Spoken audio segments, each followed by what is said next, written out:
एहसास कर रहे होंगे कि आज प्रधानमंत्री जी का चुनावी दौरा था और हम लोगों का भी आज 5-6 कार्यक्रम था, उसलिए आज शाम देर हो गई। लेकिन हमको लगा कि आज आप लोगों को बुला करके कुछ बिंदुओं पर जो कि प्रधानमंत्री जी ने रखने का काम किया है उस पे हम लोग जो है गौर करें। जो कुछ उम्मीदें जो बिहार की थी, जो बातें देश के प्रधानमंत्री जी से बिहार के नौजवान, गरीब, मजदूर, किसान सुनना चाह रहे थे, उस पे हम आप लोगों का थोड़ा नज़र गौर आप लोगों का कराएंगे। माननीय प्रधानमंत्री जी ने कहा कि कुछ लोगों के लिए माहौल जो है बनाया जा रहा है, यानी साफ तौर पे ये इशारा मेरे लिए था। हम तो एक अदना सा ठेठ बिहारी हैं जो कि बिहारियों के लिए आवाज़ उठा रहे हैं, रोज़गार की बात कर रहे हैं, किसानों की बात कर रहे हैं, मज़दूरों की सम्मान की बात कर रहे हैं। आप देखिएगा, अगर युवाओं की जो आकांक्षाएं हैं, जो उम्मीदें हैं, अगर हम उससे कदम ताल मिलाकर के चल रहे हैं और दूसरी तरफ 70 वर्षीय नीतीश कुमार जी हैं, मोदी जी हैं, जहां फासला लगभग 2 पीढ़ी का है, लगभग 2 पीढ़ी का है। अगर वो बिहार के नौजवान युवाओं की उम्मीदें, अपेक्षाओं दरकिनार करते हैं, भांप नहीं पाते हैं, तो इसमें गलती किसकी है? साफ तौर पर अगर आप देखें तो 2 पीढ़ी का अंतर है। मेरे पिता और मेरे में भी उम्र का बड़ा फासला है। कई बार होता है कि उनकी जो राय हो, मेरी जो राय हो सकती है अलग हो, लेकिन हमारे लिए तो बिहार का जो राय है वही सर्वोप्रिय है। तो अगर हम नौजवानों की, किसानों की, मजदूरों की, बिहारियों के हित की बात कर रहे हैं, कारखाने की बात कर रहे हैं, और वो इस चीज़ को एहसास नहीं कर पा रहे, जो लगभग 2 पीढ़ियों का फासला है 70 वर्षीय नीतीश कुमार जी और मोदी जी में, तो इसमें गलती किसकी है? इस दौर में भी नीतीश कुमार जी इन युवाओं को ब्लैक एंड वाइट टीवी दिखाना चाहते हैं, ब्लैक एंड वाइट टीवी दिखाना चाहते हैं, और हम 24 इंच और आर्टिफिशियल इंटेलिजेंस के दौर में ले जाना चाहते हैं। 24 इंच टीवी और आर्टिफिशियल इंटेलिजेंस के दौर में ले जाना चाहते हैं। अब आप देखिएगा, आदरणीय प्रधानमंत्री जी, आपकी सरकार बिहार में लगभग 15 वर्षों से है, सत्ता में है। लगातार Sushil Modi ji deputy chief minister Bihar के रहे हैं। अब वो बात कर रहे हैं फैक्ट्री की, नौकरी की, उद्योग की, कारखानों की। हम तो चाहेंगे कि नीतीश कुमार जी से ज़रा मोदी जी पूछे कि भाई ये 15 साल बाद नींद क्यों खुला है? 15 साल से तो आप सरकार में हो, नीतीश कुमार जी बिहार के मुख्यमंत्री हैं, और आज आप बात कर रहे हैं उद्योग की, कारखाने की, नौकरी की। तो ज़रा मोदी जी नीतीश कुमार जी से पूछ के बताएं कि 15 साल बाद उनका नींद क्यों खुला। अब एक एक करके हम कुछ सवाल जो है आप लोगों के सामने रखेंगे। मोदी जी 2015 में नीतीश जी के 35 घोटाले का एक भाषण के दौरान लिस्ट जारी किया था, बकायदा खुद पढ़ा भी था। 2015 के चुनाव में लगभग 35 नीतीश जी के घोटाले मोदी जी ने एक चुनावी जनसभा किया था। अब हम मोदी जी को बताना चाहेंगे 35 के अलावा 25 और जुड़ गए हैं। 35 के अलावा और जुड़ गए, यानी कुल घोटाले जो सरकार खुद मानती है कि घोटाले हुए हैं उसका आंकड़ा लगभग, क्योंकि बिहार की जनता सुनना चाहती थी। नीति आयोग के अध्यक्ष होते हैं प्रधानमंत्री, लेकिन प्रधानमंत्री जी को यह बताना चाहिए था कि नीति आयोग के सारे सूचकांक में, चाहे शिक्षा, स्वास्थ्य, हर जगह बिहार सबसे फिसड्डी राज्य क्यों है। बिहार की जनता ये सुनना चाहती थी, क्योंकि प्रधानमंत्री अध्यक्ष होता है नीति आयोग का, तो बिहार सबसे फिसड्डी राज्य इस देश में क्यों है, इस पे उन्होंने क्यों नहीं बोला कुछ। आयुष्मान भारत योजना के तहत बिहार पिछले वित्तीय वर्ष में बिहार को 1 रुपया भी आवंटन नहीं किया गया। जिस योजना के बारे में ढिढोरा पीटा जाता है देश भर में, आयुष्मान भारत योजना, पिछले वित्तीय वर्ष 1 पैसा बिहार को क्यों नहीं दिया, ये भी बिहार के लोग सुनना चाहते थे। और हाँ, विशेष राज्य के दर्जे के बारे में कब तक बिहार को विशेष राज्य के दर्जे से वंचित प्रधानमंत्री रखेंगे, इसमें भी कोई चर्चा नहीं की गई। लेकिन बिहार के लोगों को बड़ी उम्मीदें थी, बिहार को प्रधानमंत्री जी आ रहे हैं तो विशेष राज्य के दर्जे के बारे में ज़रूर कुछ कहें। आप देखिएगा बीजेपी के लोग क्या कह रहे हैं, अभी 19 लाख रोजगार की बात कर रहे हैं। 19 लाख रोजगार पैदा करने के बारे में बात कर रहे हैं। देखिए, हम जो है नौकरी देना चाह रहे हैं, सरकारी नौकरी 10 लाख, प्राइवेट जॉब जब इंडस्ट्री आएगी, फूड प्रोसेसिंग यूनिट्स लगेंगे, कारखाने लगेंगे, कृषि के क्षेत्र में जब होगा तो उसका वो अलग है आंकड़े। हमने केवल यही बोला है कि 10 लाख सरकारी नौकरियां, हम तो समय बता रहे हैं। पहला कैबिनेट में पहला कलम से 10 लाख सरकारी नौकरी, ये जो 19 लाख का जो वादा कर रहे हैं ये करेंगे रोजगार का। ये रोजगार सरकारी नौकरी नहीं, अफसर बनाए जाएंगे। तो 15 साल में कौन सा इन्होंने अफसर बनाए रोजगार की, कौन सा अफसर बनाया गया 15 साल में, ये उनको बताना चाहिए था। अब आप देखिएगा, बीजेपी किसी भी अपने राज्य में जहां भी उनकी सरकार है, जिस राज्य में भी, अगर 5 साल में अगर 5 लाख नौकरियां भी दी है तो बता दें। जितने बीजेपी रूलिंग स्टेट्स हैं, जहां जहां बीजेपी की सरकार है, जिन जिन राज्यों में, अगर उन राज्यों में भी अगर 5 सालों में अगर 5 लाख नौकरियां दी गई हैं तो प्रधानमंत्री जी जरा हमको बताने का काम करें।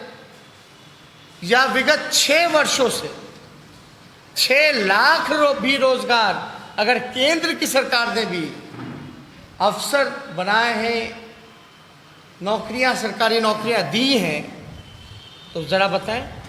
2014 में लोगों को वादा किया गया था कि हर साल 2 करोड़ नौजवानों को रोजगार मिलेगा, तो अब तो 6 साल हो गया, 14 से 20, कम से कम 6 लाख भी अगर रोजगार कि जब यूपीए की सरकार थी 2004 से 2009 रही, तो उस समय यूपीए की सरकार ने 1,44,000 करोड़ का पैकेज दिया था। 1,44,000 करोड़ का पैकेज दिया था, जिसमें कि लाखों करोड़ों नौकरियां भी देश भर में दी गई थी। रेलवे में ही तकरीबन, जब रेल मंत्री लालू जी थे तो लाखों लोगों को लालू जी ने रेलवे में रोजगार दिया। रोजगार ही नहीं दिया बल्कि बिहार में 3-3 कारखाने रेलवे के लगाए, छपरा, मढ़ौरा, परसा, मधेपुरा। उन 5 सालों में यूपीए के हम बताना चाहते, लेकिन इस 6 साल में कितना मिला। और ये भी जानकारी प्रधानमंत्री जी को दे दें कि यूपीए की सरकार में केंद्रांश का लगभग 90% लगता था और बिहार जैसे राज्य का 10% लगता था। अब क्या हो गया? 50-50 हो गया है। बिहार गरीब है, यानी 50% कोई भी योजना का 50% बिहार सरकार देती है, लेकिन पहले केवल 10% बिहार सरकार देती थी। ज़्यादा भार केंद्र उठाती थी। उस समय विद्युतीकरण में ही योजना में देख लीजिए, अब नाम बदल दिया गया, दीनदयाल उपाध्याय विद्युतीकरण योजना कर दिया गया और भार जो है लगभग 50-50 का हो गया। उस समय रघुवंश जी थे, मनरेगा मिला, रोजगार के अवसर पैदा किए गए, कई किलोमीटर ग्रामीण सड़क बनाए गए, गांवों को सड़क से जोड़ने का काम किया गया यूपीए में। लेकिन इस पे क्या प्रधानमंत्री जी को जानकारी है भी कि नहीं कि 1,44,000 करोड़ का पैकेज मिला। तो इस बार कौन सा पैकेज का ज़रा हिसाब ज़रा दे दें, पैकेज जो दिया भी है कि नहीं दिया। बाढ़ आई, लगभग 85 लाख आबादी इफेक्ट हुई। बाढ़ के लिए, सुखाड़ के लिए लोग सुनना ना चाहते थे बिहार के लोग कि भाई प्रधानमंत्री जी आ रहे हैं। बाढ़ का तो इंटरनेशनल इशू है, नेपाल से पानी छोड़ा जाता है, आता है। इसके लिए क्या था? इस पे तो उन्होंने कोई भी चर्चा प्रधानमंत्री जी ने नहीं किया। और आपको आखिरी बात हम याद दिला दें कि 2014 के चुनाव में प्रधानमंत्री जी ने मोतिहारी में सभा की थी, तो वहाँ जो चीनी मिल जो बंद पड़ा हुआ है उसकी चर्चा की थी कि भाई हम प्रधानमंत्री बन जाएंगे तो यहीं के चीनी मिल का चीनी का चाय हम जब भी आएंगे तो पिएंगे। उसके बाद कई बार मोतिहारी गए, लेकिन उस चीनी मिल से खुला नहीं, कोई धुआं नहीं निकला। लेकिन हम वादा करते हैं कि अगर हमारी सरकार बनेगी, जितनी चीनी मिलें हैं, जूट मिले हैं, पेपर मिले हैं, जो बंद पड़े हैं अलग अलग प्रमंडलों में, अलग अलग कमिश्नरी में, उसको हम लोग चालू करवाएंगे, खोलवाने का काम करेंगे। लेकिन इन बिंदु पे हम लोगों को लगता है कि जवाब ज़रूर, उम्मीद है कि जवाब मिलना चाहिए। मुद्दे की बात होनी चाहिए, किसान की बात होनी चाहिए, नौजवान की बात होनी चाहिए, रोजगार शिक्षा की बात होनी चाहिए, अस्पतालों की बात होनी चाहिए, बदहाली की बात होनी चाहिए। किसान के लिए क्या है, नौजवान के लिए क्या है, मजदूर के लिए क्या है, पलायन रोकेंगे कैसे, गरीबी कैसे मिटाएंगे, भूखमरी को कैसे ख़त्म करेंगे, कारखाने कब लगवाएंगे। मेरे ख्याल से इन मुद्दों पे चर्चा करनी चाहिए। अगर प्रधानमंत्री जी को लगता है कि हवा बनाया जा रहा है मेरे लिए, तो हम तो जो लोगों की, बिहार की जो ज़रूरत है, जो उम्मीद है, जो आशा है नौजवानों की, अगर उन चीज़ों पे हम अपना, उन समस्याओं का हल हम बता रहे हैं, और जो इतनी 70 वर्ष जो पीढ़ियों का जो अंतर है, तो इसमें किसकी गलती है कि भाई इसका आभास नहीं हो रहा उन लोगों को कि भाई बिहार को क्या ज़रूरत है। जहाँ तक हमें लगता है कि चर्चा इन विषयों पे होनी चाहिए, काम समाधान इस पे होना चाहिए।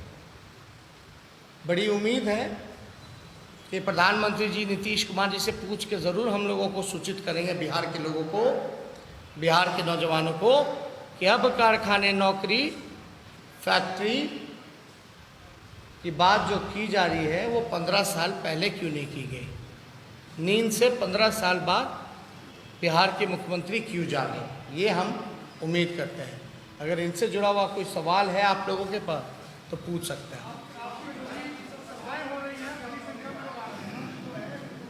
एक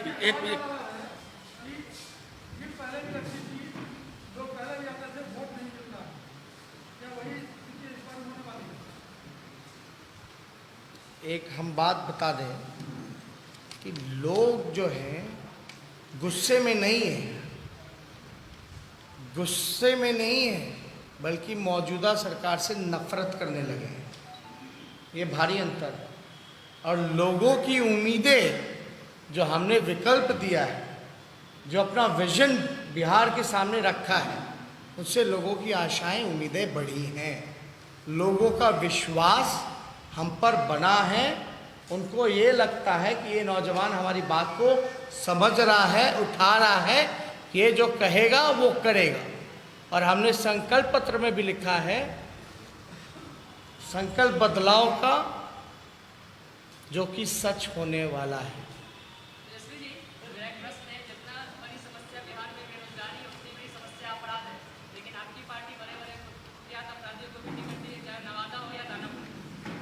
हाँ, आपकी पार्टी कुख्यात अपराधियों को भी टिकट दी है, चाहे वो नवादा हो या दानापुर। विवाद देवी पे कौन सा आपराधिक मामला है? देखिए, जो भी टिकट जिसको मिला सुप्रीम कोर्ट के सारी गाइडलाइंस को मानते हुए मिला। अगर आप दूसरी तरफ अगर आप बात करें तो आप चले जाइए, मंजू वर्मा जी को टिकट मिला, जो गोपालगंज के वैगनपुर वाले अमरेंद्र पांडे हैं उनको मिला, धूमल सिंह जी की वाइफ को टिकट मिला। ऐसे कई नाम हैं। मेरे ख्याल से कई मामले न्यायालय में पेंडिंग हैं। जब तक अंतिम जजमेंट नहीं आ जाता आप किसी को गुनहगार नहीं मान सकते। चलिए,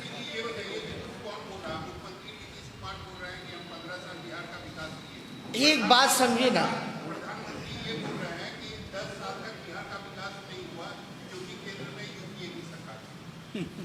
ये हास्यास्पद बातें हैं।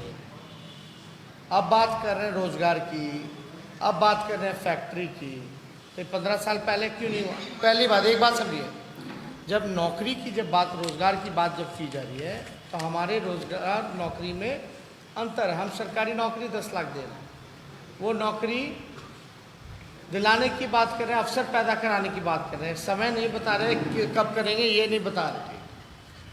कुछ दिन पहले नीतीश कुमार जी ने हास्यास्पद कहा था मेरी बात को लेकर के। अब बिहार का एनडीए का चेहरा कौन है मुख्यमंत्री पद का? नीतीश कुमार। नीतीश कुमार जी ने तो हाथ खड़े कर दिए कि लैंडलॉक्ड स्टेट है, कारखाने नहीं लग सकते और नौकरियां तो 10 लाख हास्यास्पद है। बीजेपी कहती है कि हम 19 लाख जो है रोजगार देंगे। कौन करेगा? नीतीश कुमार करेंगे कि बीजेपी करेगा? मुख्यमंत्री कौन होगा? उनका जो मुख्यमंत्री होगा उसने तो हाथ खड़े कर दिए। तो ये बेवकूफ बनाने की बात है, जुमलेबाजी है। इस पे जो हमने उत्तर की अपेक्षा की है, जो सवाल पूछे हैं, वो मिलना चाहिए। बस एक प्रतिबद्ध प्रेस कॉन्फ्रेंस था। बस मैं एक महत्वपूर्ण सूचना देना चाहता हूँ। माननीय राष्ट्रीय अध्यक्ष के निर्देशानुसार एवं जिलाध्यक्ष के पत्र की अनुशंसा में के आलोक में पार्टी के अधिकृत उम्मीदवारों के विरोध चुनाव लड़ने तथा दल विरोधी गतिविधियों में शामिल रहने के कारण पद एवं पार्टी से निम्नलिखित व्यक्तियों को 6 वर्षों के लिए निष्कासित किया जाता है। श्री राजेश कुमार, पूर्वी चंपारण; मोहम्मद जफर आलम, सहरसा; मोहम्मद नेबतुल्ला, गोपालगंज; श्री सुरेंद्र कुमार राय, मुजफ्फरपुर; श्री लक्ष्मी नारायण प्रसाद यादव, पूर्वी चंपारण; श्री अंबिका सिंह यादव, कैमूर; श्री कृष्णा कुमारी यादव, खगड़िया; श्री प्रकाश चंद्रा, औरंगाबाद; श्री धर्मेंद्र चंद्रवंशी, औरंगाबाद; श्री गोपाल कृष्ण चंदन यादव खगड़िया, श्री महेंद्र यादव नालंदा, श्रीमती प्रेमा चौधरी नवादा, श्री शंकर राय मुजफ्फरपुर। धन्यवाद। जय हिंद।